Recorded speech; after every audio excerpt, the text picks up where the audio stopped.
കൊട്ടിയൂർ ഗ്രാമപഞ്ചായത്തിന്റെ വളർച്ചയെ വിലയിരുത്തുന്നതിനും ഭാവി വികസന ലക്ഷ്യങ്ങൾ ആസൂത്രണം ചെയ്യുന്നതിനും സുസ്ഥിരവും സമഗ്രവും പങ്കാളിത്തപരവുമായ പ്രാദേശിക ഭരണം കൈവരിക്കുന്നതിനും ആവശ്യമായ നയങ്ങൾ രൂപീകരിക്കുന്നതിനുമായി 14ാം പഞ്ചവത്സര പദ്ധതി 2026-27 വാർഷിക പദ്ധതി രൂപീകരണ വികസന സെമിനാർ സംഘടിപ്പിച്ചു. കൊട്ടിയൂർ ഗ്രാമപഞ്ചായത്ത് വൈസ് പ്രസിഡന്റ് റോയി നമ്പുടാകം അധ്യക്ഷത വഹിച്ച ചടങ്ങിൽ പഞ്ചായത്ത് സെക്രട്ടറി റെജി പി മാത്യു സ്വാഗതം പറയുകയും പ്രസിഡന്റ് സിസിലി കണ്ണന്താനം ഉദ്ഘാടനം നിർവഹിക്കുകയും ചെയ്തു. നമുക്ക് നിർദ്ദേശങ്ങൾ ഒത്തിരിയേറെ ലഭിച്ചിട്ടുണ്ട്.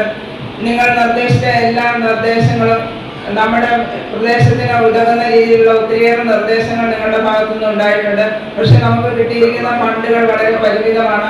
ആ പരിമിതമായ ഫണ്ടുകൾ ഉപയോഗിച്ച് നമ്മുടെ പഞ്ചായത്തിന്റെ വികസന പ്രവർത്തനത്തിനായി നമുക്ക് കൂടുതൽ ഊന്നൽ കൊടുത്തുകൊണ്ട് അടുത്ത 5 വർഷക്കാലം ഈ ഭരണസമിതിയോടൊപ്പം നിങ്ങൾ എല്ലാവരും നിലനിന്നുകൊണ്ട് നമ്മുടെ ഈ പ്രദേശത്തിന്റെ ഉന്നമനത്തിനായി നമുക്ക് എല്ലാവർക്കും ഒത്തുചേർന്ന് നമുക്ക് മുന്നോട്ട് പോകാം. തുടർന്ന് സ്റ്റാൻഡിംഗ് കമ്മിറ്റി ചെയർമാൻമാരായ ബിൻസി തോമസ്, ബിന്ദു കൊച്ചുപൂവത്തുമൂട്ടിൽ, ജോണി ആമക്കാട്ട്, ആസൂത്രണ സമിതി ഉപാധ്യക്ഷൻ ബാബു മാങ്കോട്ടിൽ എന്നിവർ ആശംസകൾ അറിയിച്ച് സംസാരിച്ചു.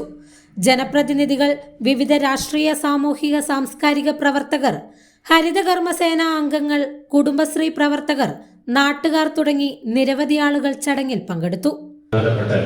പദ്ധതി രൂപീകരണവുമായി ബന്ധപ്പെട്ട് വിളിച്ചുചേർന്നിട്ടുള്ള വികസന സെമിനാറാണ് ഇവിടെ നടക്കുന്നത്. നമ്മളെ സംബന്ധിച്ച് നമ്മൾ ആദ്യം വർക്കിംഗ് ഗ്രൂപ്പുകൾ വിളിച്ചു ചേർക്കുകയും പിന്നീട് ഗ്രാമസഭകളും സ്പെഷ്യൽ ഗ്രാമസഭകളും എല്ലാം കഴിഞ്ഞ് വികസന സെമിനാറിലേക്ക് എത്തിയിരിക്കുകയാണ്. നമുക്ക് 16ാം തീയതിയോട് കൂടി പദ്ധതികൾ കൊടുക്കണമെന്ന് ഗവൺമെന്റ് നിർദ്ദേശിച്ചതിന്റെ അടിസ്ഥാനത്തിലാണ് നമ്മൾ എല്ലാ പഞ്ചായത്തുകളും, നമ്മുടെ കേരളത്തിലെ മുഴുവൻ പഞ്ചായത്തുകളും ഇന്ന് നമ്മുടെ ബ്ലോക്കിലെ വികസന സെമിനാർ നടക്കുകയാണ്. അങ്ങനെ എല്ലാ പഞ്ചായത്തുകളിലും വികസന സെമിനാറും അടക്കമുള്ള കാര്യങ്ങൾ നടന്നുകൊണ്ടിരിക്കുകയാണ്. Vision news, Kelakam.